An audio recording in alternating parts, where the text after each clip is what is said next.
Assalamualaikum students. Students, in today's class, we are going to discuss metallic bond and we are going to compare the different types of bonding, right? That how the ionic, how the covalent, and how the metallic, their properties differ because of the bonding. So, the first thing, what is metallic bond? Metallic bond is electrostatic forces of attraction between regularly arranged cations in a sea of what? Delocalized electron. Look, in any metal, in your periodic table,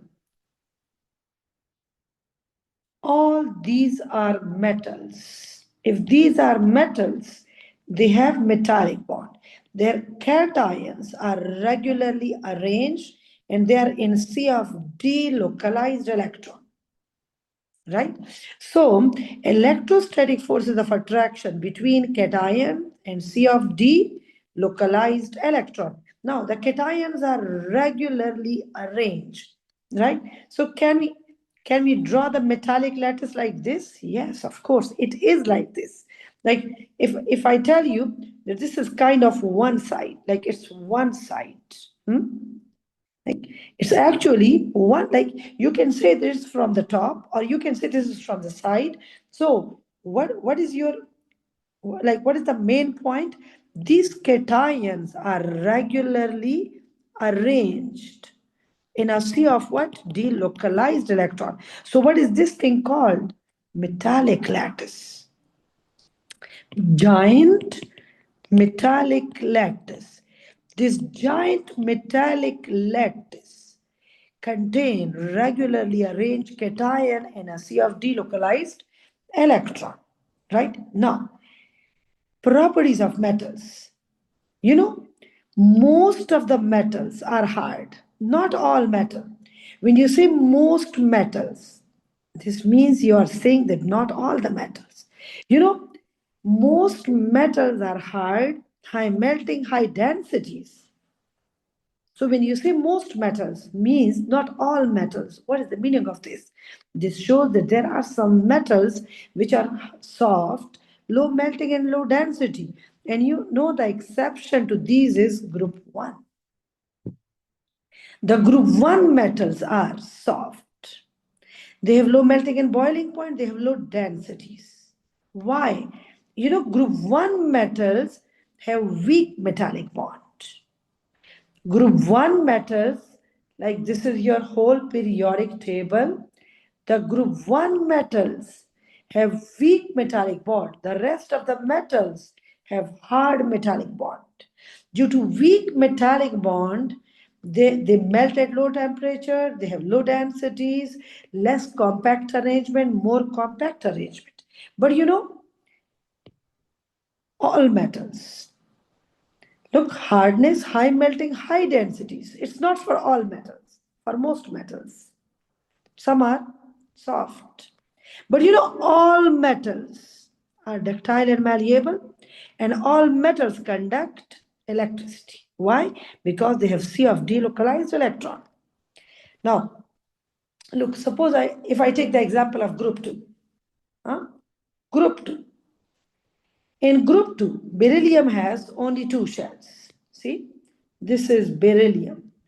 4 proton, 4 electron, 2 and 2. Magnesium, 12 proton, 12 electron, 2, 8, 2. So what is the difference? It has more shells. The size, like look, the last shell electron, they become free to move. The electron, that are the delocalized electrons. These are these valence shell, the outermost shell electron. So what you can say? The cation is small, the cation is large, the cation is bigger.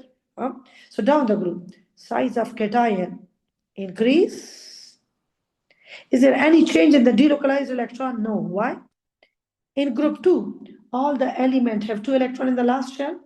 The 2 electron, like the next is what? Calcium, 20. So 2, 8, 8, 2.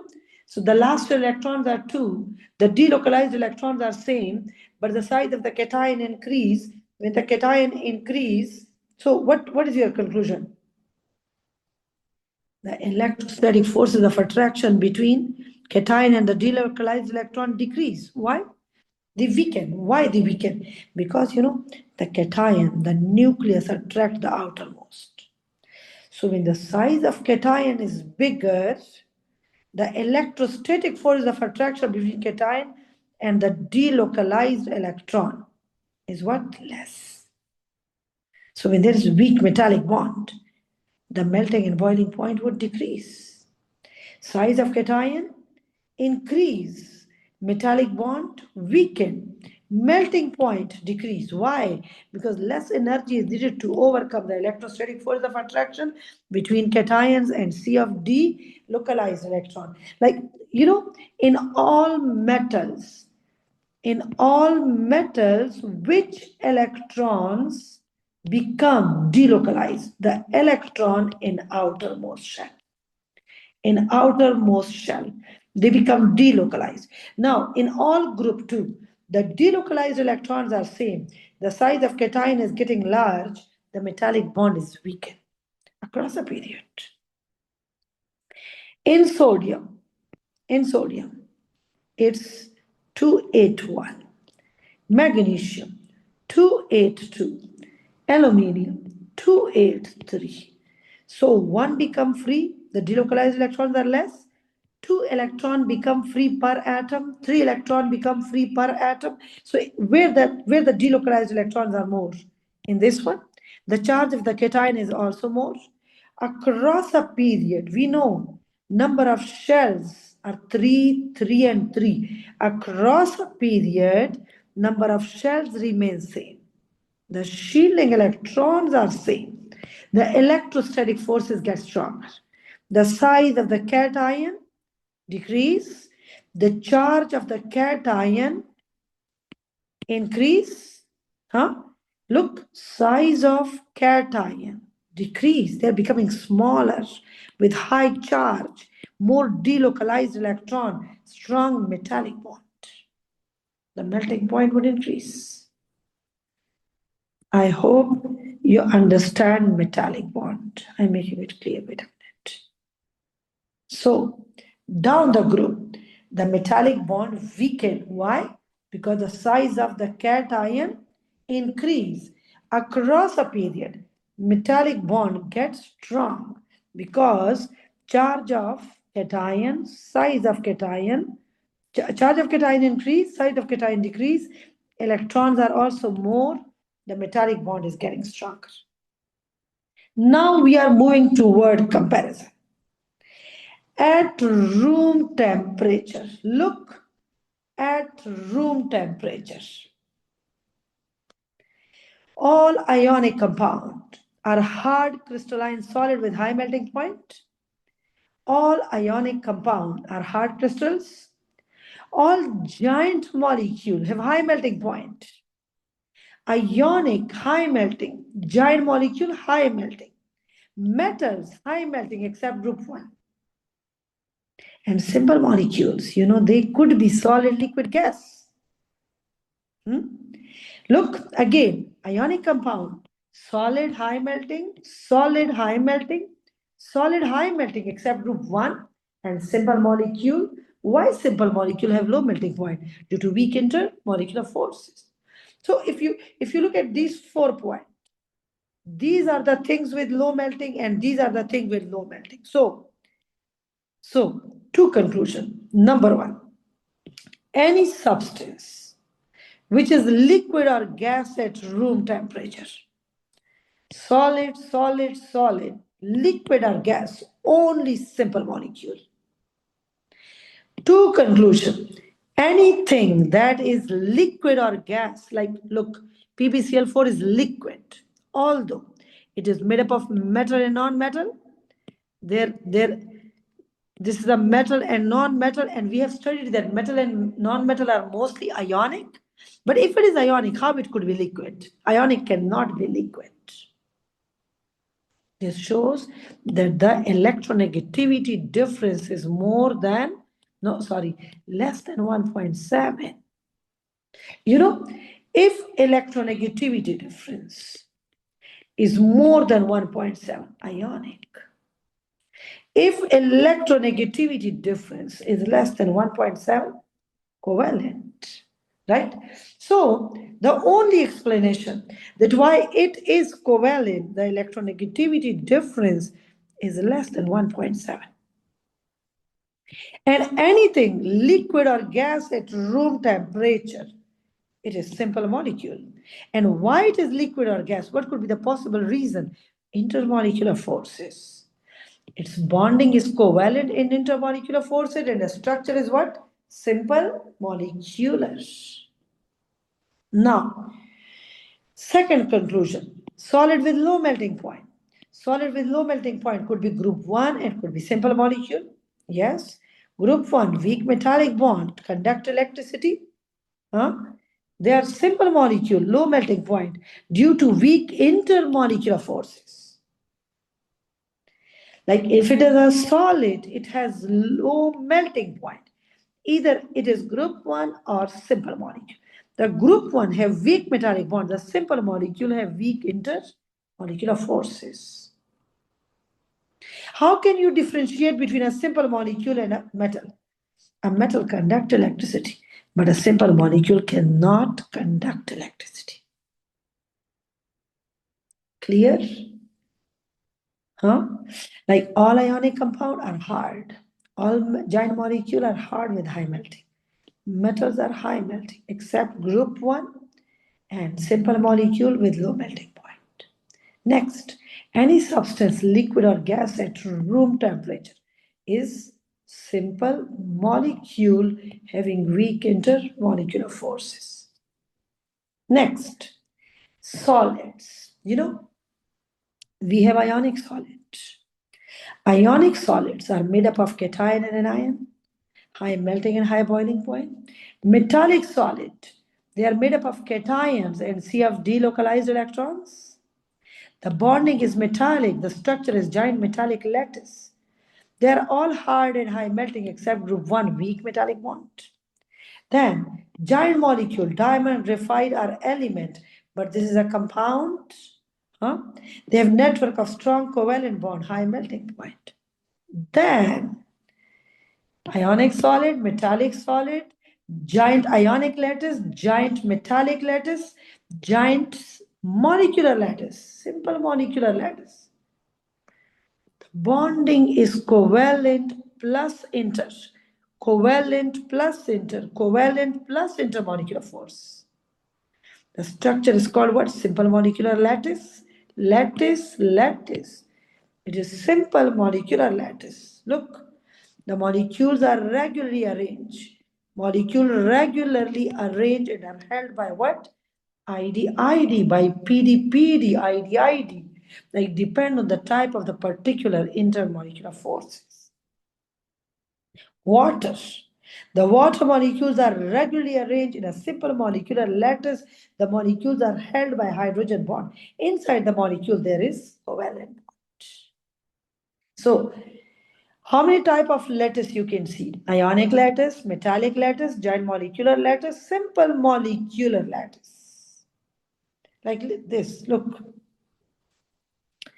This is what? Metallic lattice, simple molecular lattice, giant molecular lattice, simple molecular lattice, and giant ionic lattice. Metallic bond, covalent plus hydrogen bond, covalent bond, covalent plus ID, and ionic. 5 marks free. Now, conductivity. You must know that all ionic compound containing ions, but the ions are not free to move in solid. This is free to move in liquid and aqueous, so it will conduct. Metals have CF delocalized electron. They can conduct in solid, liquid, even if they are in water. If they react with water, they will conduct. If they don't react with water, still conduct. Giant molecule conduct only in solid state, like graphite having freely moving electron.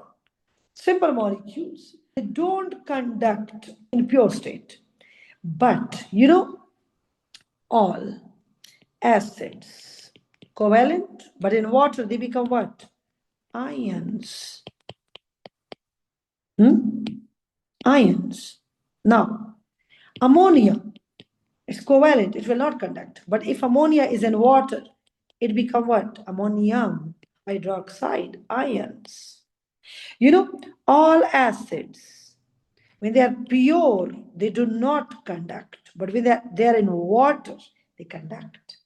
Ammonia in water conduct. Period 3 chloride, aluminium chloride. See, this I've given here. Like your question are actually bonding is like they link the bonding to the inorganic chemistry. Keep in mind the inorganic period 3 group 2 group 17 like they link it directly over there.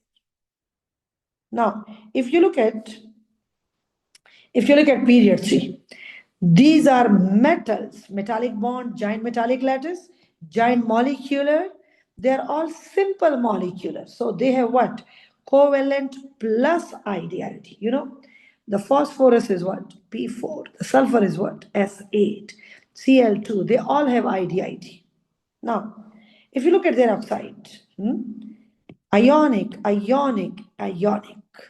But they are all what? This is what? Giant covalent. Silicon is covalent, giant molecule. Silicon oxide is also giant molecule. It is an element, this is a compound. And they're all simple molecule. So they have what? Covalent plus intermolecular forces. Now, if you look at chloride, ionic, ionic, but this is covalent. Look, aluminium oxide is ionic, but aluminium chloride is covalent. And the only explanation, electronegativity difference is more than 1.7. Electronegativity difference is less than 1.7. Covalent. Now, these covalent chloride, when you put them in water, they react with water, they all make ions, especially HCl. So they target these in your questions. Too many questions on this. They conduct their aqueous solution conduct. So what I've written here, all acids ionize, they are covalent. Ammonia covalent ionize in water. Period 3 chlorides, which are covalent. The one which are ionic, they will conduct. Even their covalent also conduct because they hydrolyze and make ions that conduct electricity. So if it is aqueous solution of SiCl4, will it conduct? Yes. I hope you understand the bonding fully, right? My next topic is sigma pi and hybridization, right? And after this, we will proceed toward the chapter ideal gas, okay?